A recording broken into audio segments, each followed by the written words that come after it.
fato novo? Porque eu acho que isso aí é o jogo sendo jogado como sempre foi. Porque se a gente for parar para analisar antes da internet, quem que era dono das maiores rádios e das TVs? Eram os políticos.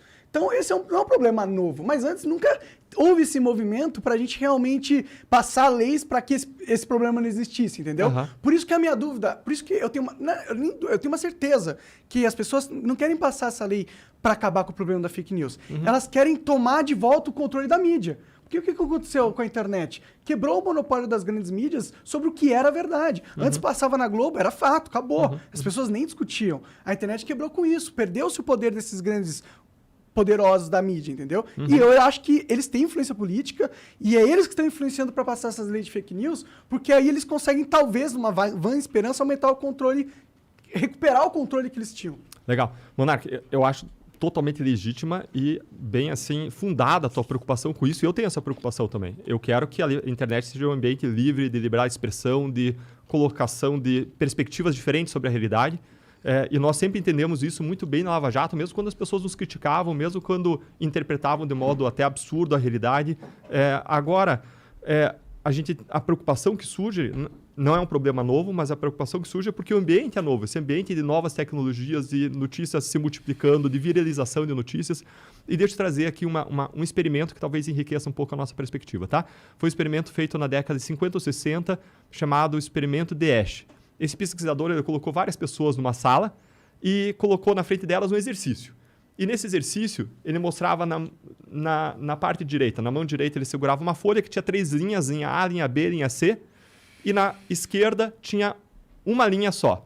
E o exercício era, os participantes tinham que dizer qual que era o tamanho da linha que estava nessa mão, que correspondia a qual das letras das 3 linhas que estavam na outra mão. Ou seja, o cara era um exercício fácil, visual, cara. Cara, era muito fácil o cara acertar. O cara olhava a linha que estava numa mão e tinha que dizer qual que era o tamanho, a qual que ela correspondia no tamanho em relação às 3 linhas que estavam na outra mão. Letra A, letra B ou letra C. Cara, ninguém erra esse exercício. Era fácil. Os tamanhos das linhas não eram parecidos. Daí colocaram as pessoas, mas com um segredo. Todos eram atores, menos um que era o verdadeiro testado. Tá, tô ligado qual que é essa porra. E aí, os atores começavam dando a resposta errada. Linha A, linha A, linha A, linha A. Chegava na vez do participante, ele olha para os lados e fala assim, linha B. Aí outro, linha A, linha A. E aí vem a próxima folhinha.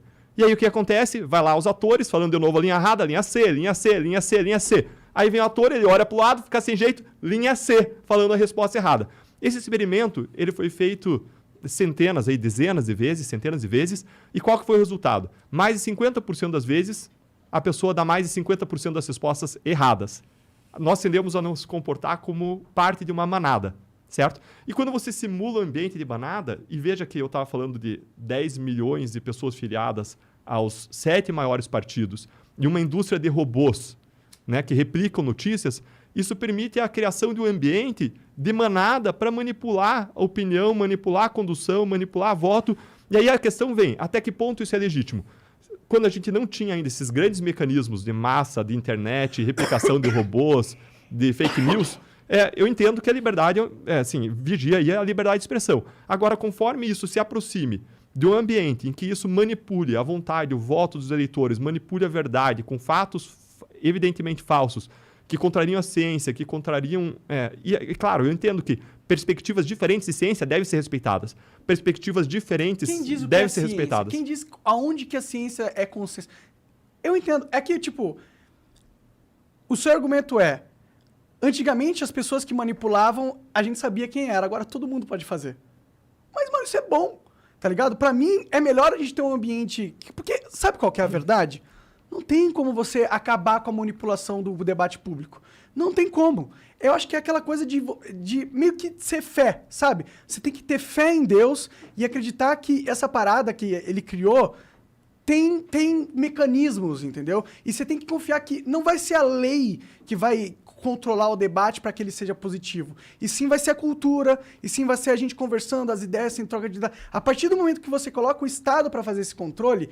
Eu acho muito perigoso. Eu entendo o argumento que a gente tem agora muitos grupos políticos que estão utilizando desse novo ambiente para manipular as massas. O meu argumento é que grupos políticos usando do ambiente midiático para manipular as massas sempre existiu. E o perigo de controlar a comunicação para resolver esse problema é infinitamente maior do que o problema em si. Porque é um problema que a gente lida desde quando a humanidade é a humanidade. E ela não destruiu a humanidade, entendeu? Mas eu acho que a humanidade pode ser destruída se a liberdade de expressão for cada vez mais cerceada. E, infelizmente, eu entendo que é nobre, talvez, as intenções de quem quer passar leis ou fortalecer a rigorosidade do Estado nesse sentido. Mas eu acho que, apesar de nobre, é uma visão que vai levar a gente para um caminho, infelizmente, de menos liberdade e um caminho ruim para a sociedade, sabe? Monarca, eu tendo a concordar com você, eu só estou situando a discussão, tá? Então, meu argumento não é nem contrário ao teu. Meu ponto é, existe uma zona de certeza e liberdade de expressão, cara, é o pilar fundante da democracia, é direito fundamental, e a gente tem que prestigiar acima dos outros direitos.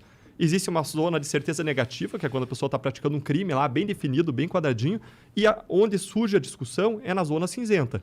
Agora, conforme o ponto de vista da pessoa, essa zona cinzenta pode ser maior, menor ou até não existir. A tua perspectiva é um pouco mais libertária, pode não existir. Eu não tenho posição em relação ao tamanho dessa zona cinzenta, não é algo sobre o que eu me debrucei. Aliás, eu estudei direito de modo geral, estudei direito constitucional, ponderação de direitos, mas nunca me debrucei nisso. Minha área é a área anticorrupção, né? E na área anticorrupção, liberdade de expressão é mais importante ainda, porque a gente está defendendo as pessoas que se manifestam contra o poder e que tendem a ser cerceadas. Eu tenho a mesma preocupação que você. Hoje é amanhã é o ativista que está criticando o governo, depois é o cara que na Nicarágua está sendo preso por ser oposição, entendeu? E aí estão dizendo que não, é que ele está fazendo fake news. Cara, isso é um absurdo. Então a gente tem que tomar muito cuidado do poder e do tamanho do poder que a gente coloca nas mãos do Estado para ser algo objetivo, algo claro, algo razoável, algo em relação ao que existe um grande consenso social. Eu não vejo consenso social hoje para essa regulamentação. Não vejo. E se for existir uma regulamentação nesse sentido, essa regulamentação tem que ser clara, tem que ter critérios que nos deixem seguros e que atendam às preocupações legítimas de pessoas como você e que eu também tenho.